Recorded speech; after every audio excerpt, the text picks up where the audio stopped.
Welcome to the My Postgrad Life podcast.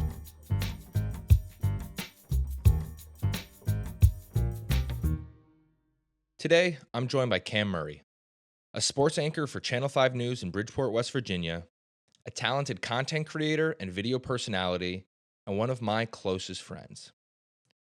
Hear what Cam has to say about finding purpose with work, building a life that you really want, and making noise in a place that tends to be rather quiet.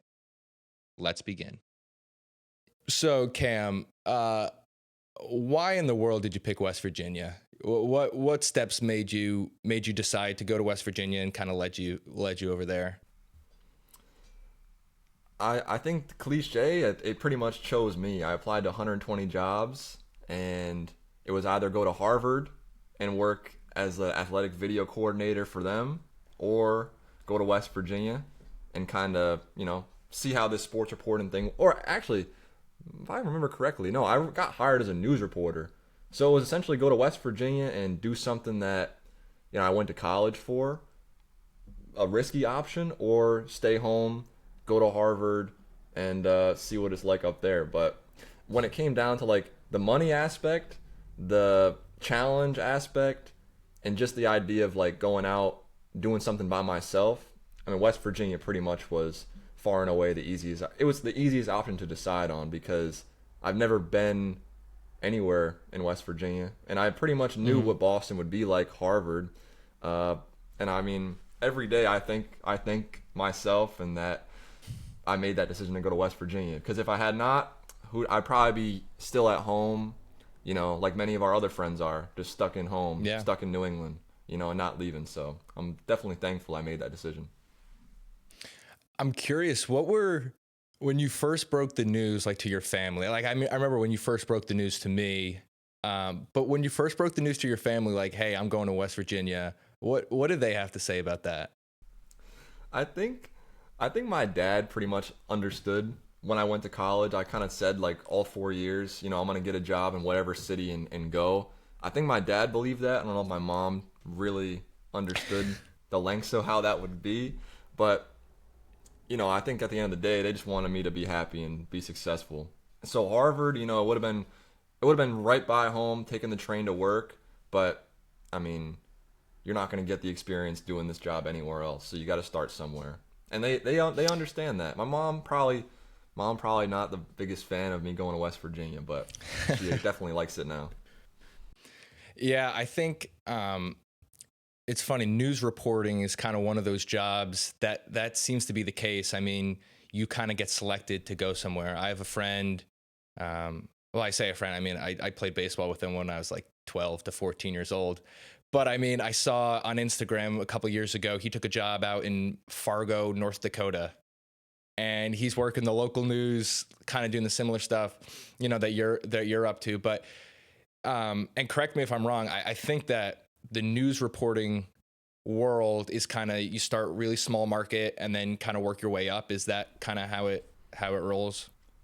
Yeah, it's pretty much like the baseball and Major League Baseball model of like you're going to minor leagues, you're getting your feet wet, and then when you're 25, 26, you might get a chance to go to the big time, ESPN, New York, Philly, Boston, those kind of markets. But that's kind of like the track. But I don't know. I have fun in this kind of AAA, so to speak, AA market, so to speak. It's just fun, and it's just chill.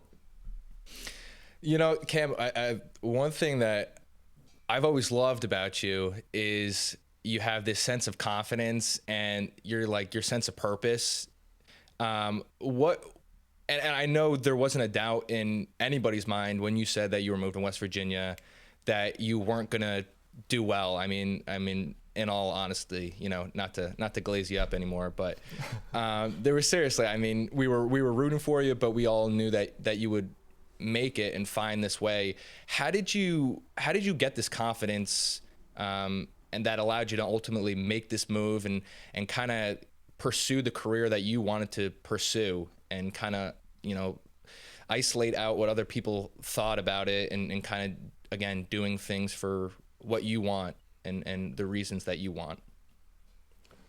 Yeah, I mean, I think this one goes pretty deep, definitely. I think it started basically when I broke my foot and was stuck in my house for an entire summer, like making videos. I think that really genuinely started kind of like, oh wow, I like making videos. I can do this every day. It's pretty fun. Doesn't take much mental tax or anything, physically or anything like that. It it pretty much gave me a way to just be creative or continue that aspect of like when we played sports, like playing baseball, playing football. That's not going to last forever. So you got to figure out something to do with that energy that you've created for the years of playing sports, being competitive, teamwork, stuff like that. But I ultimately think that it was just like when I went to Temple, I knew, okay, I'm here. I got to get a degree, get a job. My parents are paying for my education, so I don't want to slack off. I just got to do that, get to the next level. Once I'm here, sign a new contract and keep moving up from there.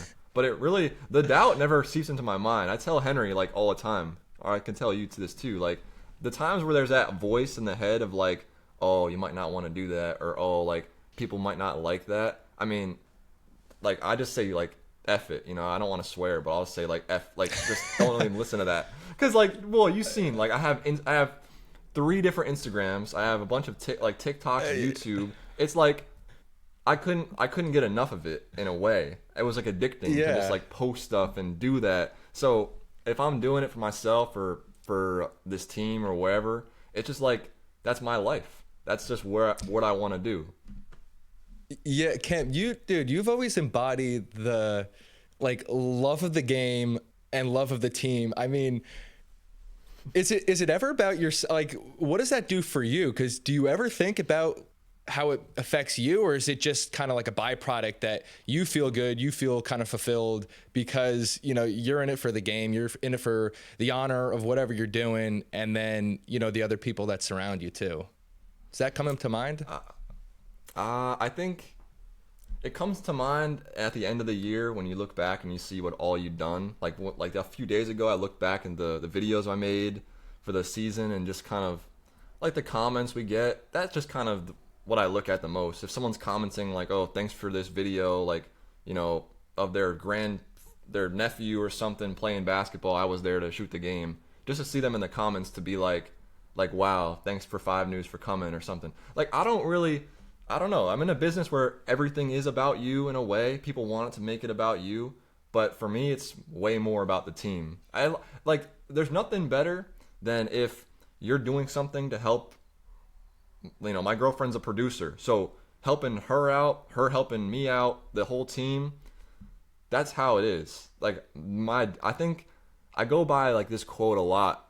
Just like I don't know if I'm saying it correctly, but a rising tide will raise all the boats. So basically, just try to when we're playing baseball, Will, if I was the first base coach or if I was getting foul balls, as long as I felt like I'm having fun, my team's winning, people are happy, that's really all that matters. Really, at the end of the day, when the final out is made and everyone's jumping around happy, you don't really get that in the news. You don't really get that. But, when you're able to shoot that of a celebration of another team, that makes me feel pretty good.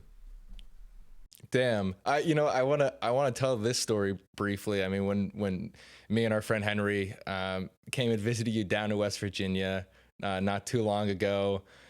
I mean, the first night we got there was Thursday night football was playing, so we said, hey, let's go to a bar and we'll go watch the game. And we couldn't have scripted it better, but instantly a nice older gentleman at the bar, he recognized you. And he knew you from the sports, he knew you from the local channels, and that was just the coolest thing for us to see and witness, right? As you may realize or you don't, you really are making an impact, in people's lives, like on the daily. So just having that kind of interaction and seeing, hey, this guy recognized you. He complimented you. He praised your work.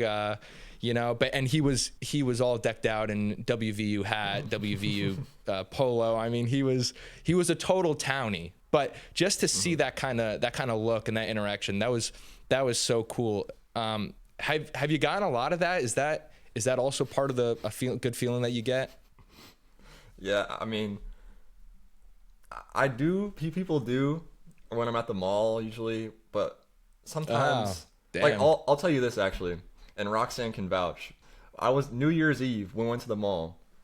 We went to Marshall's, a couple other stores, and after we were gonna get some Auntie Anne's, the pretzels. I go up to the pretzels, register. I'm say, oh, let me get like these pretzels and whatever. And the guy literally looks at me dead in the face and says, all right, yeah, you're all set, bro. I'm like, all right, how much? No way. He's like, no, dude. Thanks for coming to my games. I'm playing football at RCB. Thanks for coming to my games. And I like it was. I literally looked at the kid and I was like in shock of like, dude. I went to like maybe 3 of your football games, but obviously they're all on our show, and that's like if I don't know that sort of thing is just that's happened before. It's happened before, like going to Dunkin'. People at Dunkin' know me, or just like things like that. Oh but, my god. Yeah, I don't really do it. Obviously don't do it for all that shit, but it is kind of nice once in a while. I'm trying to think if I ever walked into somebody and they were like, "Oh, hey, you did our audit last year." I mean, if I was at the local library and they're like, "Hey, you did our audit," I'd be like, "Well, can't say I'm not flattered." But so boys and girls listening at home, if you want to have peak status, consider going and being a news reporter. Let's talk a little bit more about this job and kind of your overall purpose. I mean, I feel like you are somebody, if I haven't already said this, that takes tremendous pride in your job. You take pride in the work that you put out. You take pride in showing up every day with a good attitude, and it seems like you generally enjoy what you do. What keeps you going in that, and what does it feel like to kind of have some genuine joy and fulfillment in the work that you do each day? Because not everybody gets to experience that. I think it's just the way that they empower me at work. My boss, especially, when she took over, she kind of told me like straight up, like, you have the green light to post whenever you want, whatever it is, video, live stream, Facebook posts. When she told me that, it was essentially like, okay, time to just like go off. Because the previous boss I had, without kind of, going back, like talking bad on him so much, he just didn't really give me the chance to just post. He knew I could, but he was like, oh, sports isn't that important, yada, yada, yada. But once he got out of there and people realized that local sports, people actually do care about it a lot. So allowing me to just post, do what I have to do, the numbers speak for himself. I hate to kind of do that, but the numbers do speak for themselves. You look at the Facebook or the YouTube, like, there's only one category really dominating other than weather. And it's definitely not Board of Education meeting, like, no, it's the highlights. The highlights, people want to see that. They want to see the coach talking. And that's just, at the end of the day, I can't lie, I have a big chip on my shoulder because of the fact that I applied to 120 jobs and only got, 2 interviews. So just kind of like think about it like if you're getting drafted or something, you want to prove people wrong, but you also want to just prove your team right. And that's just, at the end of the day, that's just what I want to do.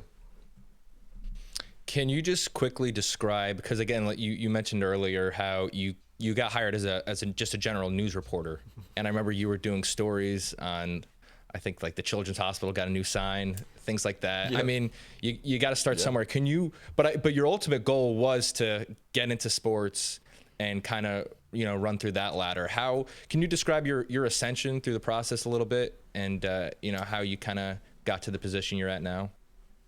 Yeah, I think part of it was luck. I worked for 2 months, and then I can talk about all this now because this guy's not working here anymore. But essentially, I worked there for 2 months. The week before Halloween in 2023, the guy who was an anchor, he got into an altercation with one of our reporters. Missed, didn't have his T's in, which means like you're, coming up, da da da, here's what's coming up. And that's what you have to do if you're a reporter. Well, he didn't have it in. Long story short, the anchor kicks the door in. They cause an altercation. Major fight goes on. Anchor gets fired. He's no longer working. I mean, look, if there's a premium version, I can explain the story more, but I don't want to say any names and keep it the free. We don't have the paywall yet, so just keep it free. So yeah, okay. So yeah, that happened. Basically, the sports director moved to be the news anchor. There was a sports position open. I didn't even know about that. All I knew was that the sports director basically told my boss, "Hey, we want to hire Cam in that role," unbeknownst to me. And then, I went from covering, like you said, new bank, Board of Education meeting. I was covering things like, I did a story one time about a tree. I did a story one time about a tree in front of a freaking hospital. Like, a tree. Like, I mean, that you could imagine the amount of stories, and I don't want to disrespect it because there's people who work at my station who still have to do that, but that's kind of what it was. But at the time, I didn't know that sports would be possible. Like, I truly didn't have any. I was like, this is my job. I signed a contract to be in the news. I'm not even going to worry or think about sports right now. This is my job. Until they came to me and said, you're going to be the sports reporter. Truthfully, I was like, I didn't have any care in the world to do. It's like coach is telling you to play second base, but you want to play third. Well, if you're going to get playing time at second base, you might as well just take that opportunity. That's kind of how it was for me. So I didn't really mind doing news for a little bit. I mean, it's just making videos at the end of the day. That's what the job is, and that's what I always like. So, I mean, I wouldn't say I maybe the ascension part, I don't know. I guess that's more for like my producers or my people to judge, but I definitely am better than when I first walked in the door, 100%.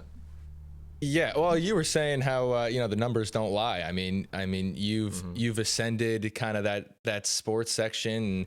And, you guys are doing a podcast portion of that, correct? And I mean, I watched you live on television. I mean, you weren't technically live; you had pre-recorded it, but I mean, I saw you on the television. I mean, you do a damn good job, and it's funny how all that energy that you have, I mean, I think it really comes through the TV. I think that's why a lot of people find your stuff positive, and you definitely feel good about watching Cam Murray take on the news. And I don't know if that's your goal or not, but I mean, that's what it seems like from the outsider perspective.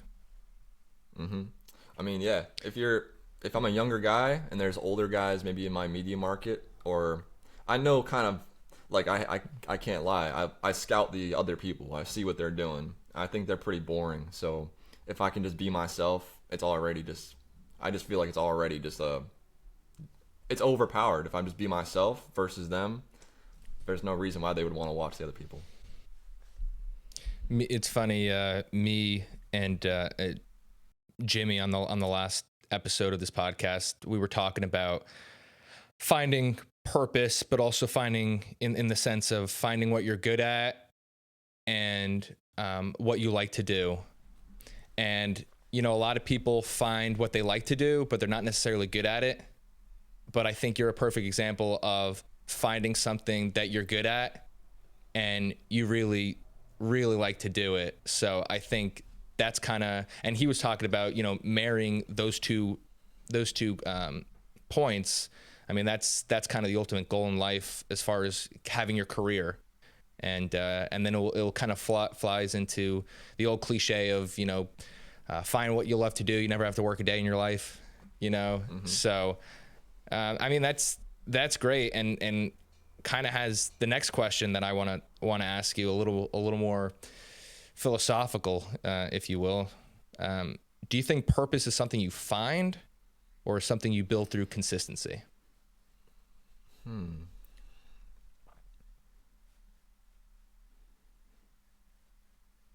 Yeah, I think purpose is something that you definitely build through consistency, because I have this belief that everyone genuinely, whether they think about it or not, they have a purpose and they know it. They've known it for a long time. It just depends on, how you get to it.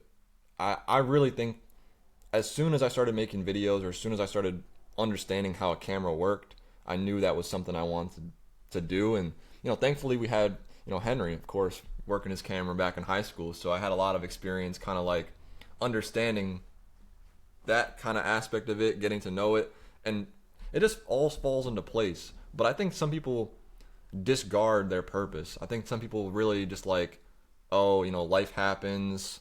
I need to have a job. I need to have, money.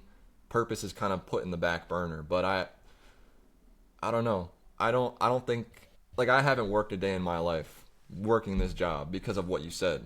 Like, I don't Yeah. work. I just do what I gotta. It's like my dad goes to work in shorts every day. He's a phys ed teacher and coaches. My mom goes to work as a second grade teacher. Like, it just, that sort of thing builds up over time. Seeing people in your life, your friends, find what they want to do and just love it. That's my purpose at the end of the day. I mean, if I was doing something else, truthfully, if I had to do another job, I would still pour the same amount of energy into it. But fortunately, I have the right job right now. But, if in a year I had to work at, Walmart or something, well, I guarantee you I'd probably have the same energy working at Walmart. It's just unfortunately not what I really want to do, but it doesn't really Yeah. matter. I know a couple people. I can get you a job if you want I mean, they got some good benefits. at the local You may have to. at the at the local Walmart. I mean, no, but this is the energy that a lot of people don't have, and I think that's actually a good point. I mean, I think people that do well in a certain career, I mean, they just have this drive that takes them along that way, and I think people are so scared of stepping a step in the wrong direction that they're so afraid to make that step. And a lot of the times, if you look at stories of people, very successful people, I mean, there's a lot of zigzags in that path that takes them all different places, and you would never expect that this piece leads to this piece, or this piece leads to knowing this person. And once you start to break those down, it really truly reveals, it's like, wow, how did you even get there? Well, it was a lot of kind of sidestepping. It's not always just that leap forward and gets you kind of where you want to go. So I think to the people that still aren't sure and feel like they're stepping out so far from their purpose. I mean, I think there's always still time and room, and you never know, what life has in store for you. I agree for sure. Yeah, I was working with an older guy that I work. I'm not too old. I mean, in his 50s, and someone had asked him, if you weren't doing your current job, what would you be doing? And the first thing he said was, well, it's kind of a little too late for that. And I think that's also the other scary part of, you kind of get wrapped into this realm of, hey, this is the industry I picked. This is the job I picked. I mean, and you just kind of go year after year.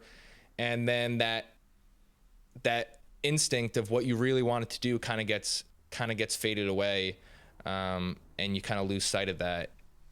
So it is really awesome that you've able to find something that means so much to you, early on. I want to talk about how, you said that it's not like a job for you. And out of anybody I know, I mean, your work really encompasses your whole life. I mean, you met your girlfriend through your job. It sounds like most of your social life is through your job.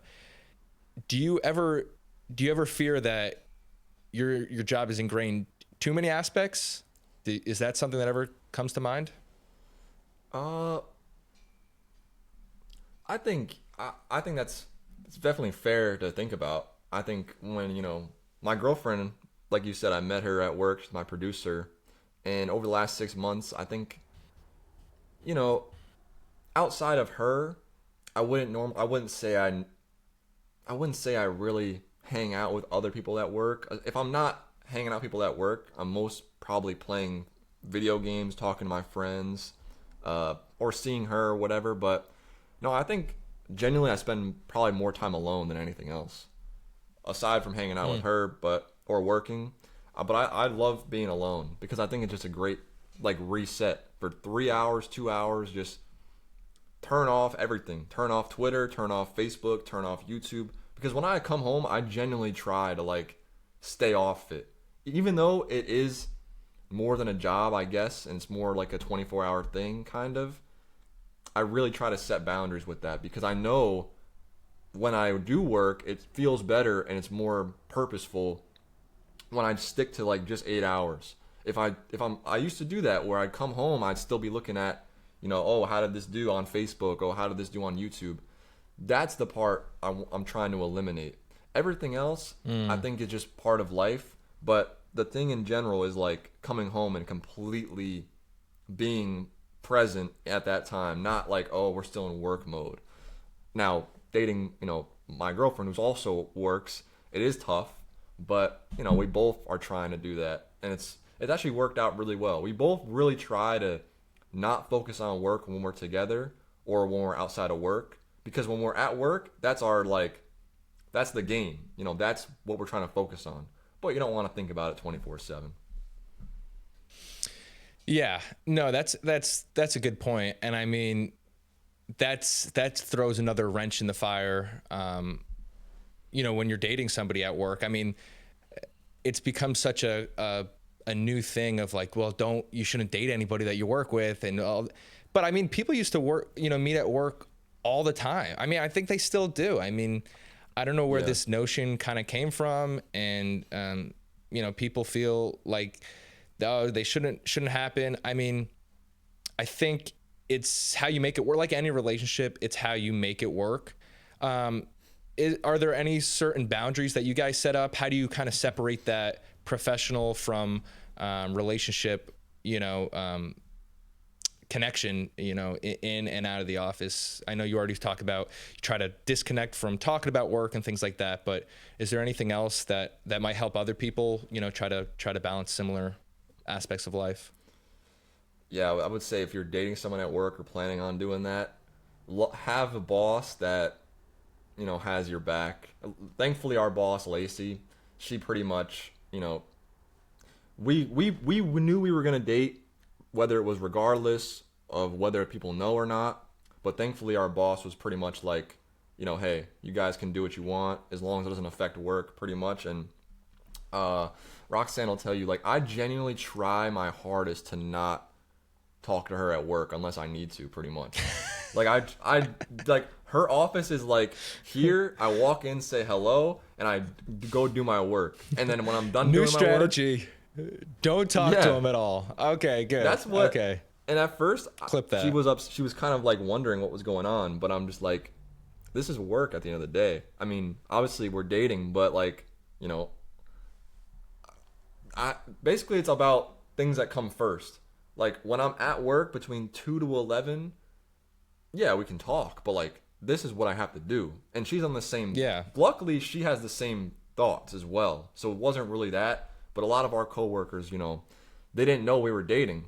They some of them still don't, because I just have remain the same, doing what I have to do, and people are just now finding out, and it's pretty funny. But just because like we don't have to flirt at work. We don't have to like do all that. We'll save that for when we're leaving work or not at work. Yeah. So yeah. Yeah. But it's definitely was a bit of something to get used to. But then I think, like, what's the difference between that or dating someone that you met at school? Like, what's the difference of, like, you're seeing them for 8 hours most likely. I mean, I don't know. I thought of it like if I saw this person at a bar, I would most likely want to talk to them. So that's pretty much how it went. Yeah, no, that's a great way to be. And I mean, I've met her several times now, and you guys seem like they have a great thing going on. So I mean, who's to stand in the way of that? Yeah. I just want to talk. So she also is not from West Virginia. She kind of came into West Virginia as well, correct? Mm-hmm. And so, is there anything? I'm sure there are things that you guys probably both realize some culture shocks. I know there were some culture shocks for me moving down south and experiencing life down here. Were some anything immediate that you kind of noticed a certain way of life in West Virginia, either at work or just kind of in your recreational parts of life? Yeah, I think the biggest thing is everyone keeps their life very simple. And I mean that in like the best way of everyone pretty much, like when people joke about the South of like, you know, God, family, football, or like some a range of those three things, it genuinely is, you know, family, Yeah. sports, and faith. That's basically how everyone lives their life. And there's no external like look at me culture that there is in the cities or something like it's so genuinely about community that's why I love it, because that's what people want to watch the news. They want to know what's going on because they're a part of the community. And you don't really get that because other cities, you know, you have transplants, you have people who are from other places, and they're not really like the culture of the city is now changing over time. Where here, these people have been here for probably 3 generations, 4 generations. They're not leaving anytime soon. That was definitely the biggest other culture shock, is that the food places here are a little bit different from up north. A lot more fast food, a lot more, you know, small businesses, but, you know, I mean, that's just what it is in the South. It's just what it is. Not a lot of Dunkins and Chipotle's, more McDonald's, Hardee's, and, you know, Sheetz, but, you know, that's just one thing. Yeah.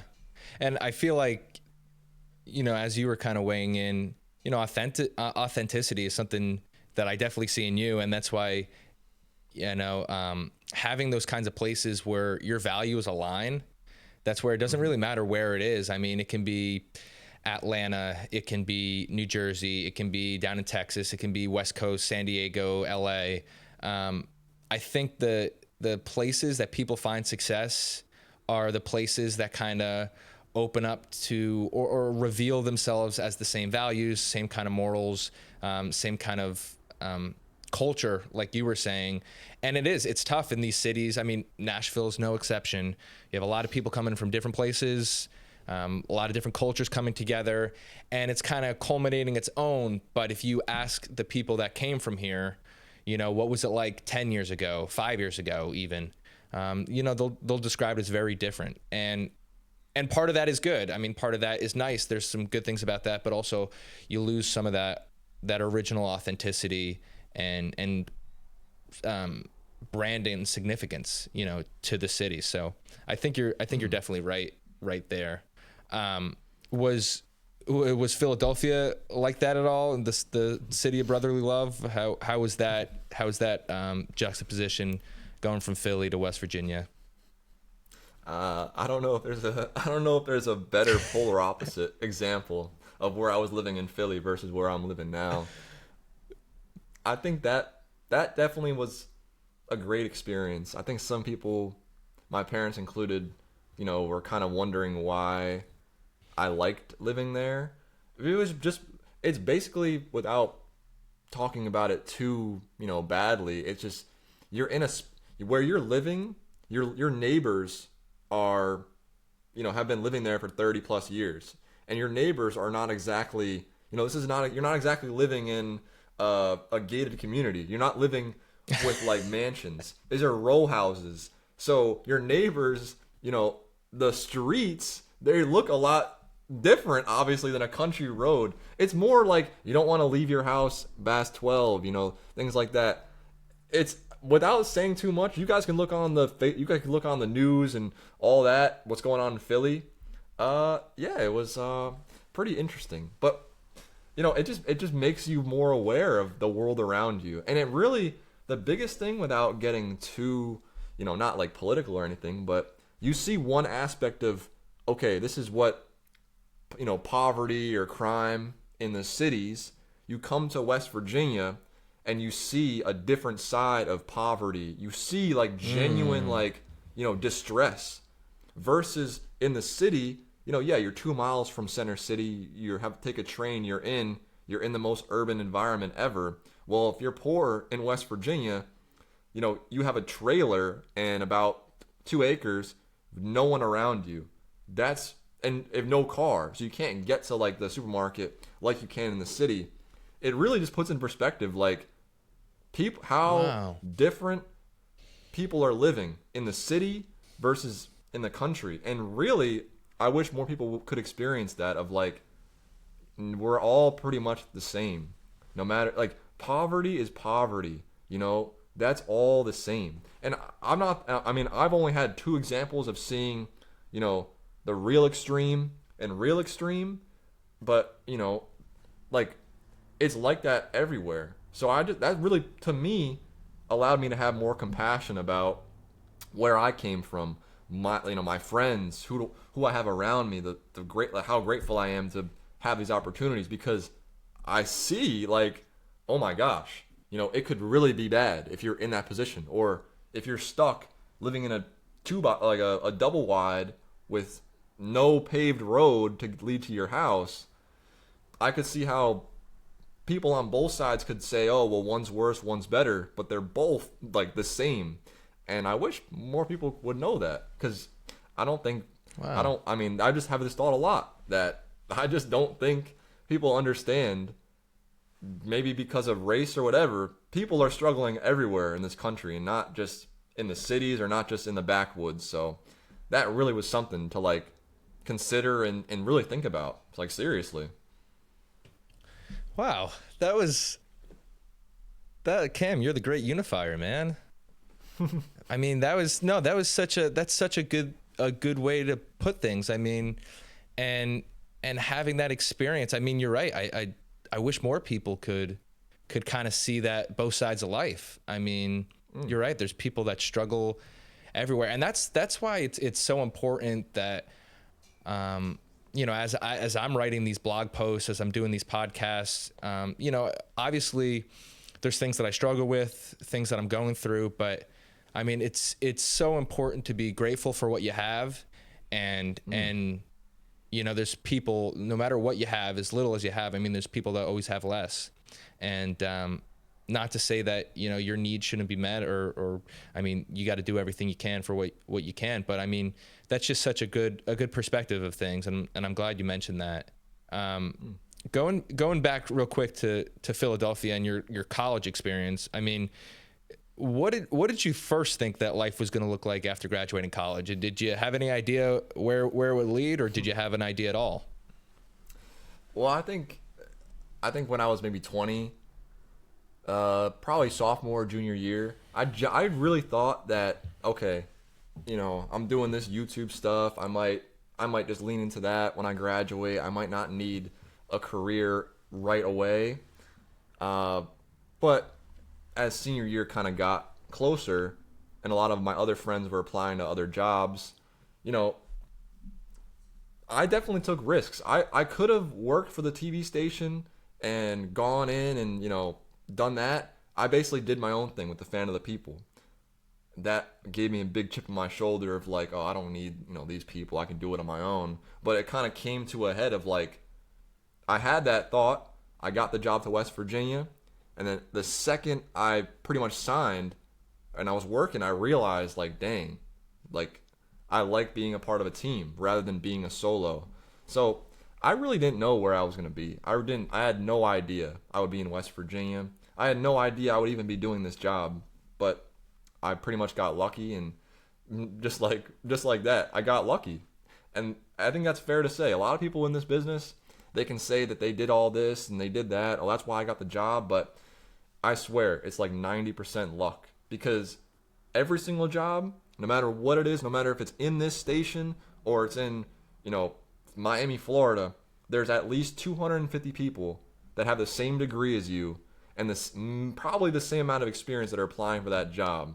So I'm pretty sure that a lot of it is luck, a lot of it's on the interview, and just stuff like that. People can say I really got this job, I got this, congrats, but like you kind of got a lottery ticket, and that's great. That's what I got. I basically won a lottery ticket to come to West Virginia. So that's pretty much what it was. I like that. Yeah, I like that, the lottery ticket idea. I mean, you're right. It's, Mm. well, a lot of it is luck, but I don't want you to sell yourself short either. I mean, when you, the best levels of success come from being able to seize that opportunity and actually fulfill that space. I mean, when there's a Mm. need that comes up, when there's an opportunity that comes up, you got to be ready for it, and you got to be able to hit the ground running and be able to work. And you're right. I mean, a lot of luck might be going into it in order to get that opportunity. A lot of luck may treat you down later down the road as well. But I was listening to I went and saw Chris Williamson live. He was speaking. I don't know if you know the Modern Wisdom podcast. I mention it all the time. I might have seen YouTube shorts of him. He sounds familiar. Is he Yeah, bald? Buzzcut, Real Jack. Yeah, he's like Buzzcut, Okay, yeah. Real Jack, dude. He's But British? yeah, he's British. Yep, Okay. exactly. He was talking about though just events in life that multiply you by zero. So, I mean, you can have, you're mentioning all the luck in the world, right? You go through good interview, you're doing all this stuff. But if you have one event that multiplies your life by zero, and for example, if you're all on the right path and things are working your way and you happen to just be going 120 miles an hour in a car and you crash, and I mean, there you go, zero.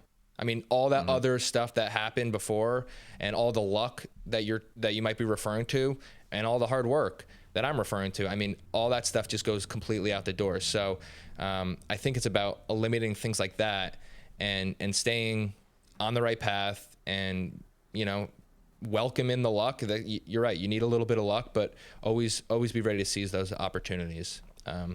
Which I think Yeah, you man. definitely do and speak to. I like to refer to it as luck because, I mean, you put the work in and you get the results that you want, but most of the time it's like the luck is coming from the work you put in. If you don't put in any work, it's like karma, kind of. You're just getting good karma. Uh, but I mean, I try to be humble. Oh yeah. I like just kind of putting in work, and then things come around the corner. But if you're doing the bad things, chances are the bad things probably coming around the corner. Yeah, it's almost like you're building, like, luck is kind of like a byproduct of work. That's Yeah. almost how you're thinking of it. So, I Hmm. mean, you put in the work and you're trying to get a direct result out of it, but you might also in the background be building up all this luck, and maybe you hit that threshold where all of a sudden the luck cashes in. So that's a really good way to put it too. I mean, I really Hmm. like that. Um, were there other things in college that kind of shaped you and shaped your expectations, and what maybe success looks like in your book? Is there anything in college that quite did that for you? Well, I had a couple professors that I, with for lack of a better like terms, I didn't understand these professors who were like teaching me to do something in this business. But when I like asked them, like, "Oh, what's your experience?" Like what they did, they didn't really, they didn't have experience doing what they're teaching me, and that really to me showed me like a lot of like it could be in business or whatever. When I made that realization that half these professors, quit the business to just be a professor, I kind of realized like, dang, a lot of these professors, I'm not gonna take their word. So, oh gosh, they said my video was bad. Oh, they said this and that. As long as I'm getting the grades and passing, I didn't even care. Like, unless the professor was like someone actually in the business, like there was a few, I would respect what they had to say. But I Yeah. didn't let people like I didn't let people tell me, you know, oh, you did a bad job, this and that, the grades, because like, how can you grade a video? How can you grade a piece of music? How can you grade art drawing? I never understood that, and that's mainly what I really realize is like, you got to be confident in yourself because people are gonna talk all day long, comments. Is if you feel like you did a good job, I'd say most of the time you probably did a good job. But like you know when you did a good job, you know when you didn't, and that's pretty much the only value I use to judge myself. Did I do a lot? Like did I actually put in the work or did I just mail it in? And you can feel that better than, oh, you got a 7.5, oh, you got a 9.3. Like I never cared 1 second about any of those grades unless it was bad. But most of the time they weren't bad. You know, they were just like, oh, why did I get an 87 versus a 91? It's just like, the grades don't matter. I'll tell anyone that if they're working in media, only care if you're about to fail. If you're genuinely about to fail, yes, care about the grade. But if you're good enough, you're not gonna have to worry about that. And that's just what it is. Like, it's simple. Wow. That was, I mean, you want to put it bluntly, go right ahead. Well, so in that light though, how do you know if it's, I mean, because a lot of people think that their stuff is good and then they're questioning why they're not having any success with it. How do you know when it's good? I mean, you seem to have an eye for that, and I can see you do. I mean, and I know you've watched a lot of stuff, but how do you know when something actually is good and when it feels good, and how do you trust that feeling? It's just, you have to scout yourself. You have to watch your videos like you're a customer, or like you have to basically watch your video and try to be an annoying like coach or something, and like literally every single time you see something wrong, like just notice that and then change it. Be as harsh as possible on yourself. Like in the editing, when you're looking at it, you might think it's good, but you can make it better 100%. So what I usually did was I'd make a video and then I'd wait 3 hours or so, like go eat, go to the gym, play basketball, whatever, come back, watch it again, and I'd probably have 15 different things that I could change. Now, if the video's due on a Friday, I'd probably have it done rough draft Tuesday, do that Tuesday night. By Wednesday, Thursday, I'd probably look at it again, have 20 more things to change, and just like that. But in the news where you don't have a lot of time to do that, that's how you just like pretty much main idea, why, how, when, what, like get those things in there, all 5 of those, pretty more 4 of those, whatever, and then add your personality. That's pretty much what I do with the videos.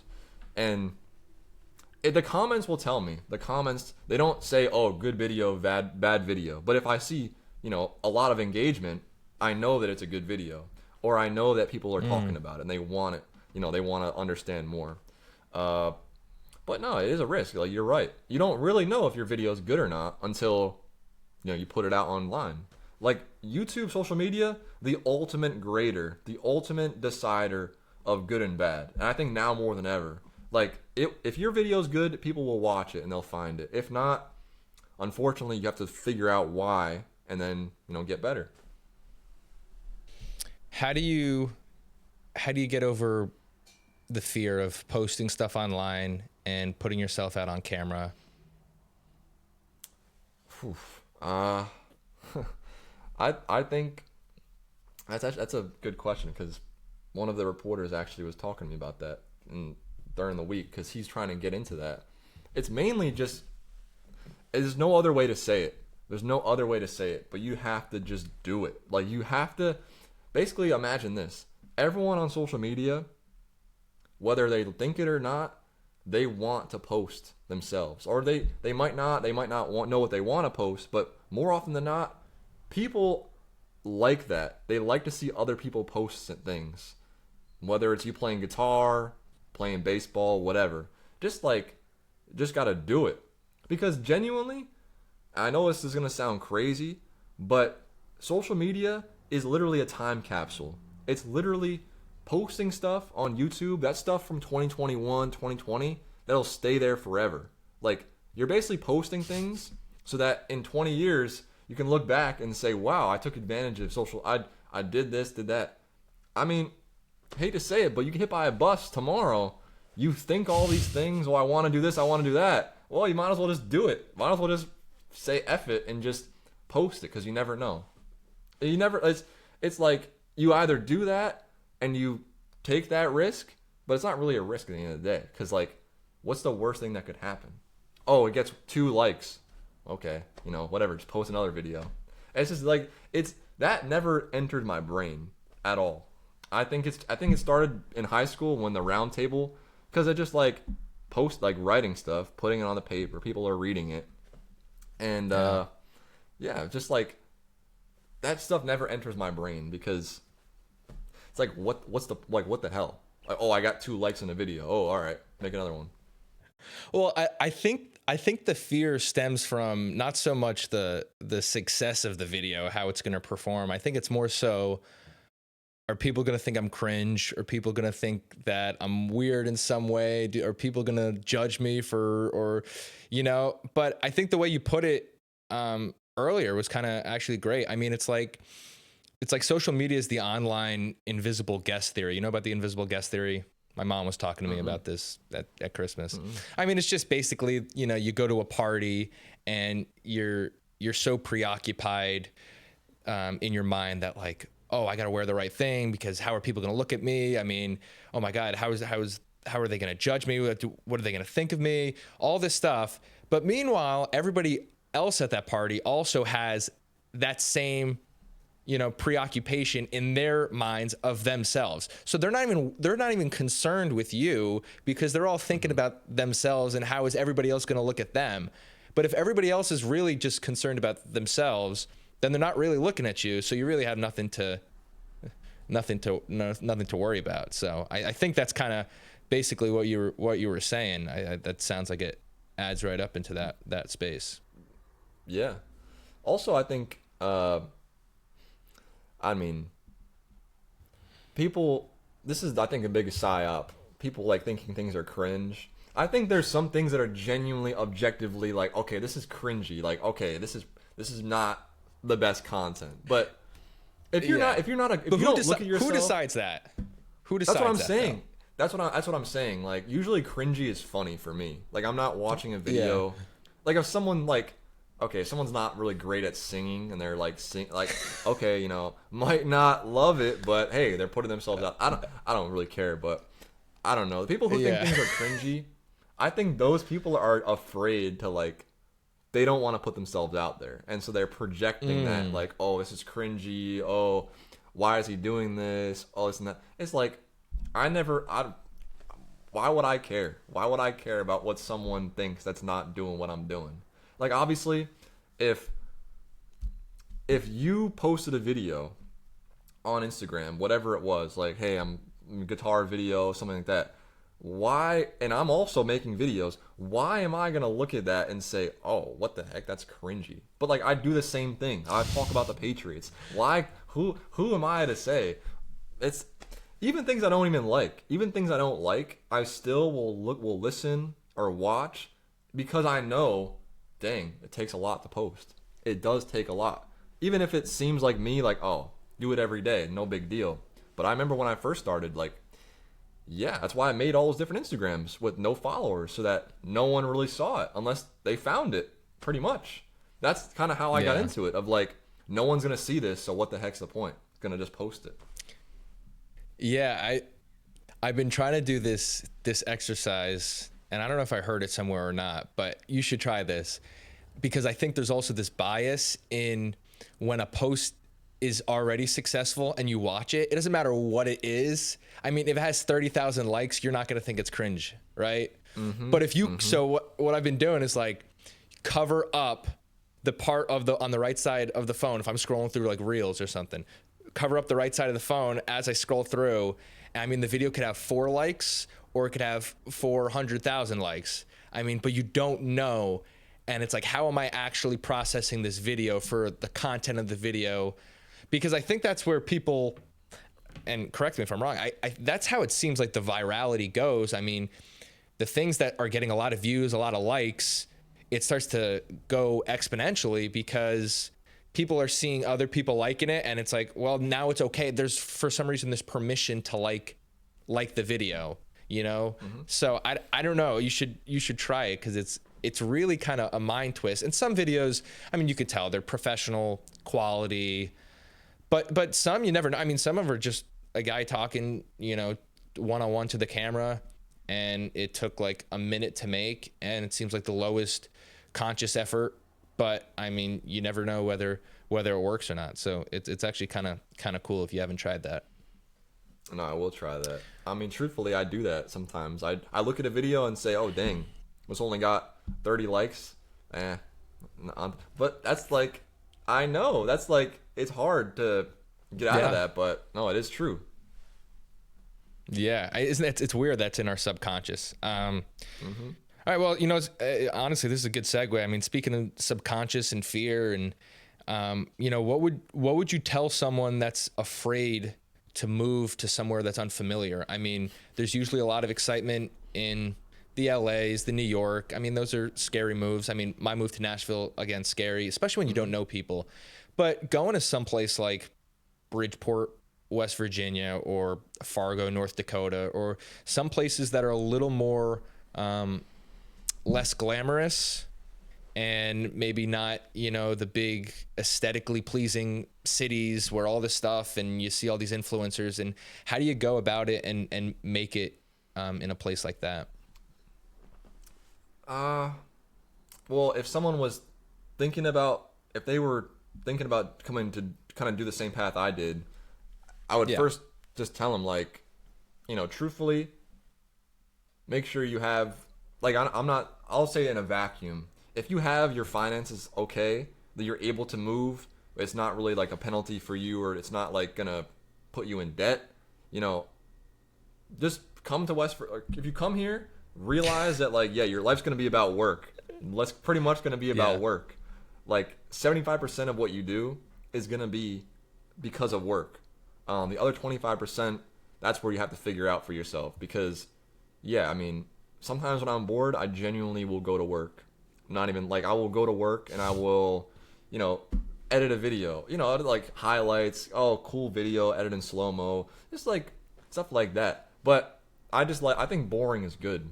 I really do think boring, being in a city like this, or I mean, you can't even really call it a city, but like it's good because the only things I do are go to work, hang out with my girlfriend, go to the rec center, play basketball, go to the gym, play video games, and watch sports. Once in a while, like on Friday, we went to Buffalo Wild Wings. Just like you Really gotta live it up. find the Yeah. simple things. Yeah, you gotta find the simple things. People are so, and I don't know if it's people. I don't want to say people. Like I don't want to like generalize, but I think a lot of people are looking for the Instagram experience, or like, oh, this place, oh, let's go to Nashville. Nashville's a great town.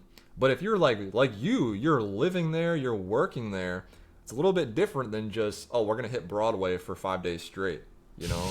So I think if I had the options to, have the Titans games, or, things like that, yeah, it's more fun. But at my age, 24, I can't lie. If I was in a city with a lot of distractions and I was making Mm. more money, I mean, I feel like I'm pretty disciplined with things, but I know for a fact that if I was in a city making more money at this age right now, chances are I probably wouldn't have the same level of focus that I do right in this very second.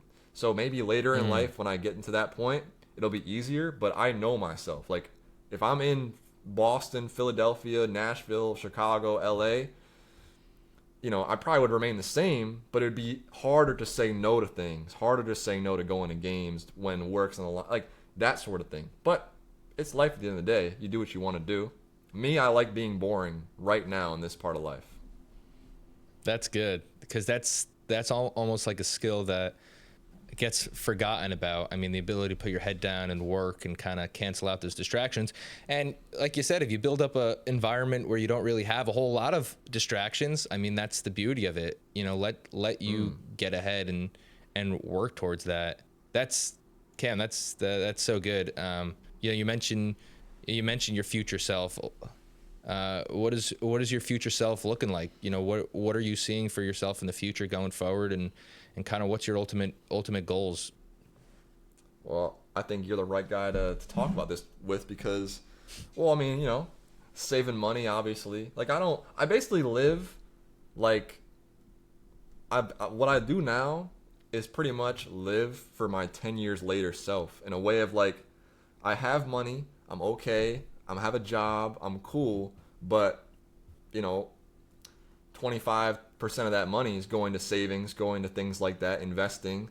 So in 10 years, you know, hopefully I will still be working, but I might not have to work as hard.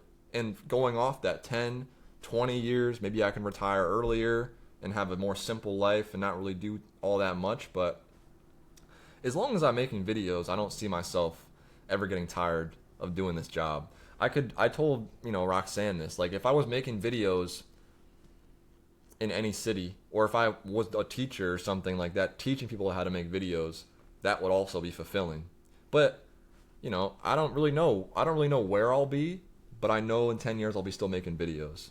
That's pretty much it. But that's why I do save my money a lot and not be so, oh, I have to go to this event or this excursion, because I'm not living in a big city. I can have more of that to say, no, in 10 years when I have a family, I can get a car, a house, things of that nature. Right now I think like that because I know, like, damn, I could go out, I could get a brand new pair of shoes or go vacations, but like that's not really exciting. What's exciting is looking at the money or looking at the future and saying, dang, well, I'm setting myself up in a good direction. You put me onto that. You originally kind of put me onto that mindset of like save the money, investing. Yeah, you and Shamoon, I mean, pretty much. So that's what I try to do. Every once in a while you treat yourself, go to Buffalo Wild Wings, but gotta remember that, like, your life's gonna last a little bit longer than a couple more months. Yeah, no, for sure. I mean, I think I started gathering that from the YouTuber Graham Stephan. You know him? Yep. I mean, I remember his whole thing was, yeah, I'm gonna save my money. I'm gonna live kind of this frugal lifestyle because your 20s, we talk so much on this podcast today about not caring what other people think and not letting, right, society dictate you. But your 20s is still socially acceptable to be kind of struggling, living kind of the minimum life, maybe you own 2 plates, maybe you own 4 forks, it's nobody's looking at that. Okay. Oh yeah. Oh, he's making do. But as you get older, I mean, that pressure starts to misalign with your age. I mean, it starts to increase vastly. I mean, it's like, you can't be 32 years old and be like, hey, dude, do you even buy dish soap? Right. But, so there is a balance, but having that extra money in your 20s, letting it work for you, as you were talking about investments, things like that. I mean, you're right. That's a great way to be, going forward. And I mean, it just encapsulates so much about you, Cam. I mean, this has been such a great conversation we've been able to have today. I'm so happy that, you took time to be on the show and, talk about your experiences here. If people want to check out your work and what you're up to, where should they go and look for that? Well, YouTube, Facebook, TikTok, WDTV, 5 News. Just look for this logo. And you'll pretty much see all the stuff. I mean, right now, that's pretty much what we're trying to build. I mean, I see myself going from team to team. If I work here for 2 years, go to a different station, it'll be the same thing. Team is the best. But I will say one more thing. The thing that really top of mind does scare me about this job is AI. And I have to say that because AI already is bleeding itself into journalism in some ways. The biggest thing I know is probably in 5 years, I'll be able to go in, record a couple sentences, and my audio could be used or my video could be used. And I know it sounds like crazy, but that's why I'm saving a lot of my money. I mean, because of that. Because I not that it will happen, but just in the possibility of AI becoming such a part of this business, well, I don't want to get the rug pulled out from under me in 10 years if, like, oh, all we need you to do is send one video clip and boom, your video can be used. It's already happening. So, like, half the commercials are AI. Half the things you see online, ads, AI created. This podcast is AI. You don't even exist right now. You're not even talking right now. Like, you're just an AI. You're just sitting back there, like, pushing the button. This is all AI. Yeah, exactly. I'm telling you, man. And for other jobs, like, there's jobs that won't be replaced, but I do have that fear of like, dang, one day this job's gonna look a lot different. So I better prepare myself for that to happen. You never know. Or a pandemic happens. You never know. Shit happens. So might as well like try to prepare yourself as best you can. That's smart, man. Well said. Thanks again, Cam. Appreciate you being on today. Yes, sir. Thank you.